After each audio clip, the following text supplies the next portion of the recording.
नमस्कार सर्वांना. आज आपण पाहूया असं एखादंही घर भेटत नाही की जिथे उंदीर नसतात. तर मी आज असा उपाय घेऊन आले की उंदीर पळून लावण्याचा. न मारताही उंदीर आपण पळून कसे लावायचे. तर पूजेमध्ये वापरला जाणारा कापूर उंदरापासून मुक्त होण्यासाठी देखील उपयुक्त ठरू शकतो. यासाठी तुम्ही घराच्या कोपऱ्यात किंवा इतर ठिकाणी कापराच्या गोळ्या ठेवू शकता. उंदरापासून येणाऱ्या तीव्र वासामुळे त्याचा गुदमरायला सुरुवात होते. अशा परिस्थितीत ते स्वतः त्या ठिकाणी जाणे टाळू लागतात. पुदिन्याच्या मदतीने घरातून उंदीर हाकलून लावा. उंदीर न मारता घरातून हाकलून लावायचे असेल तर पुदिना मदत करू शकतो.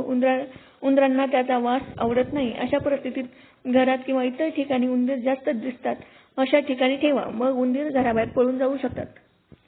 उंदरांनाही लाल मिरची आवडत नाही, ज्यामुळे तोंडात जळजळ होते. उंदीर ज्या ठिकाणी फिरतात त्या ठिकाणी तिखट शिंपडल्याने उंदीर पुन्हा येण्याची हिंमत करत नाहीत. पण घरात मुले असतील तर हा उपाय टाळावा.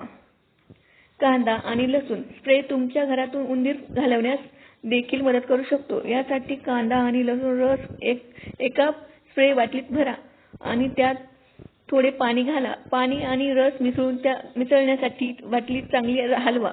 आता ते घराच्या प्रत्येक कोपऱ्यात शिंपडा. असे केल्यानंतरही उंदीर पळून जाऊ शकतात. घरातून उंदीर हाकलण्यास तंबाखू तुम्हाला मदत करू शकते. यासाठी तंबाखूमध्ये थोडे तूप आणि बेसन मिसळा आणि त्याचे छोटे गोळे बनवा. यानंतर या गोळ्या अशा प्रत्येक ठिकाणी ठेवा जिथे उंदीर सर्वात जास्त दिसतात. तंबाखूमध्ये असलेली अंमली पदार्थ उंदरांना त्रास देतात, म्हणून त्या गोळ्या खाल्ल्यानंतरही उंदीर तुमच्या घरातून बाहेर आपोआप गायब होतील. तर माझा व्हिडिओ कसा वाटला, काय वाटला कमेंट करायला विसरू नका, लाईक करायला विसरू नका. व्हिडिओ आवडल्यास मित्रांना शेअर करा आणि नवीन जर बघत असाल तर सबस्क्राईब करा, कमेंट करा. व्हिडिओ आवडल्यास मित्रांना शेअर